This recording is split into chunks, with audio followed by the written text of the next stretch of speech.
Hello, good evening.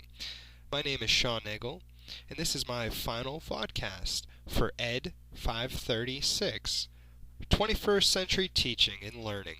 And today's date is 3/20/2012, and I'm broadcasting from PA Cyber. Hello, and welcome to my vodcast. And here I'll be going over the information that I will be covering throughout my vodcast. To start, I'll be going over my own concise definition of Web 2.0, the rationale for embedding Web 2.0 tools into my daily routines. Next, the need to include a constructivist pedagogical style, an overview of some Web 2.0 tools and their potential to enhance the classroom instruction, communication, and overall appearance of the 21st century classroom.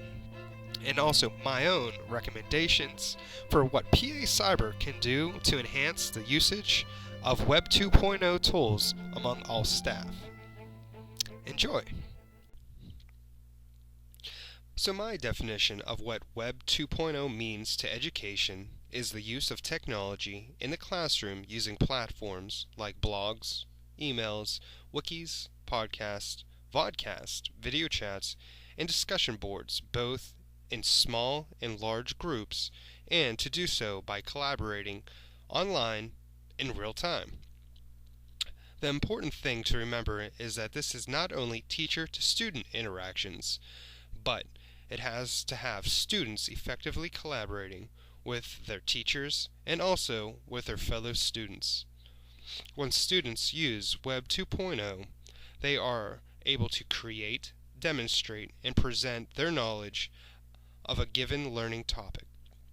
The golden rule of Web 2.0 is the user adds value to teaching and the learning experience. I heard someone once say, Web 2.0 isn't think, it's a state of mind. I totally agree with this statement, no matter if you call it Web 2.0, Web.0, or Web 0.0, the idea stays the same.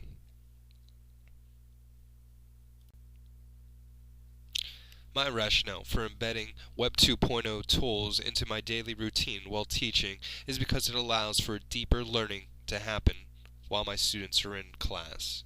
We all know that lecturing our learners does not engage our students. While in class, it is important to keep our students engaged by using these different Web 2.0 tools like video chat and discussion boards, both in small and large group opportunities. And here, it will allow our students to collaborate online and in real time.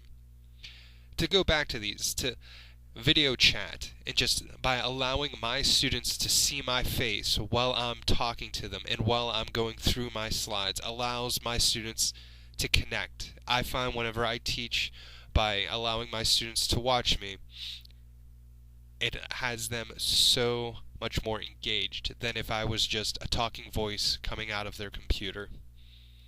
It sometimes even scares me to think about what our PA Cyber students might be doing while we're in class and if we are lecturing. Let's face it, we don't see our students when what they're doing whenever they're in our classes.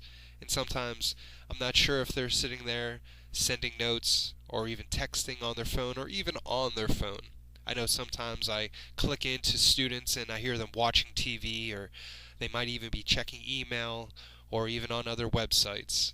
So this is a problem that I see that I'd like to maybe address a little bit later in this vodcast. But we need to keep our students engaged while in our classes, and we can do so by making sure that we give them inside and outside little projects to do in small and large groups. And this can be done using the tools that we've talked about for Web 2.0 with our wikis, our blogs, podcasts, vodcasts, video chats, and discussion boards. Using these tools will help engage our students and make sure that they're not doing these other tasks, and make sure that we keep our students engaged in our teaching. I feel that the need for the constructivist pedagogical style and the 2.0 tools are needed related, that they do go hand in hand, that we have a need for our students to be able to be active learners and construct and generate the ideas and concepts based on their current and past knowledge. And we have our three active roles in constructivism for our learners, and they are the active learner, the social learner, and the creative learner. And using our Web 2.0 tools, all three of these learners are really benefited.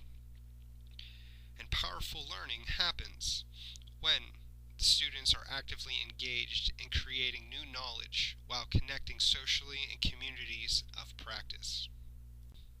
With the constructivist approach and Web 2.0 tools, we see again how they go hand in hand whenever we look at the need to know that we have with the constructivist approach, and also the driving question that we're hooking our students with whenever we're teaching our lessons.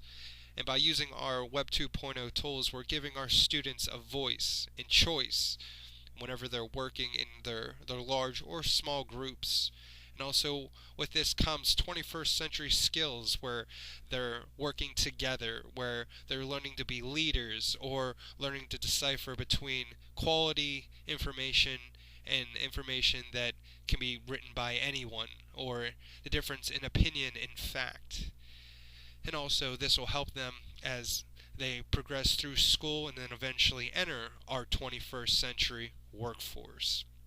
Our inquiry and innovation, the feedback and revision, where we tell our students, the teachers, and even other students, will give words of advice and criticism in areas where they can make their work better.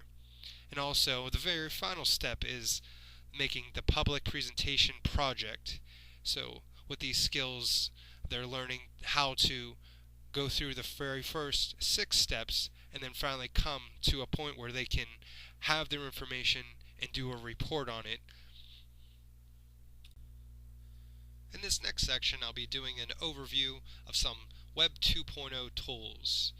Really, I could be making a whole nother vodcast on this topic alone, but I'll be looking at the potential to enhance the classroom instruction of the Web 2.0 tools and communication and all the overall appeal that can be added to our 21st century classroom. In this class, we've had the chance of coming and finding a lot of great quality Web 2.0 tools of the blogs and wikis and podcasts and even the video chats that we've had in our WIMBA sessions, and even the discussion boards that we do each week. But really, one of the Web 2.0 tools that I'm most fond of is the Google Plus program. And for me, I'm really looking forward to using this in the future in my class and with my students. And there's just so many great attributes that it gives to the teacher, and I just like how it lets the students connect with myself. I've left a screen capture of some Web 2.0 tools that I found online, and it's just really kind of gives you a visual of how many are really out there. And whenever it comes to selecting a Web 2.0 tool for the classroom, there's probably 100 versions of the same tool, and really what it comes down to is getting in there and doing some trial and error and exploring for yourself and seeing what different abilities each tool gives you. For me, I look at to see if the tool has editing options, even maybe censorship options. A great thing that a tool could give me is password protected in different parts. But also with this, they are tools and they are programs, and their creators are probably looking for some money, a good way to make the good mighty dollar. And so with many of these, you can get a free version of these tools, but whenever you go for the pro or the pay version, you get a lot more added functions. So for me, it's looking over the price of free and what I get, and really what I get if I pay for it. And a lot of the time, there's quality free programs out there. But again, I've now entered Twitter, and for the first time, I have my own Twitter account. I mean, I know it's been around for years, but I really do see how it can be a great tool for teaching. And really, the most important thing I think is connecting with your students and having them really buy into what you're teaching and engage my students. And this can be done with these different Web 2.0 tools. And for this last section, we're looking at what can PA Cyber do to increase the usage of Web 2.0 tools with staff.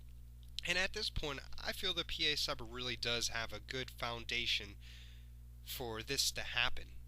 Right now, with the Google, and as you know, I'm a big fan of the Google Plus. Every student and parent already has a Google account, and every staff member already has a username and password for our file transfer system. So I feel that Google Plus will be very seamless. And also, this could be done by PA Cyber offering trainings, letting us, the teacher, the staff, know that there are different programs out there that we could use to make our daily life better. And this could come from other teachers that are currently using different Web 2.0 tools, or even administrators that are in the office building or in a specific area of PA Cyber.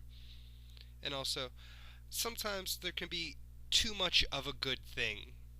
Like I mentioned earlier, there's probably 100 of the same program, so a lot of the time you'll have 10 different teachers using 10 different screen capture programs or blogging sites. So this could be an issue. And the last thing that I would like to leave you with is, how are you using technology? And please write a comment about how you are using technology in your classroom. Alright, thank you very much for listening to this vodcast, and have a great day.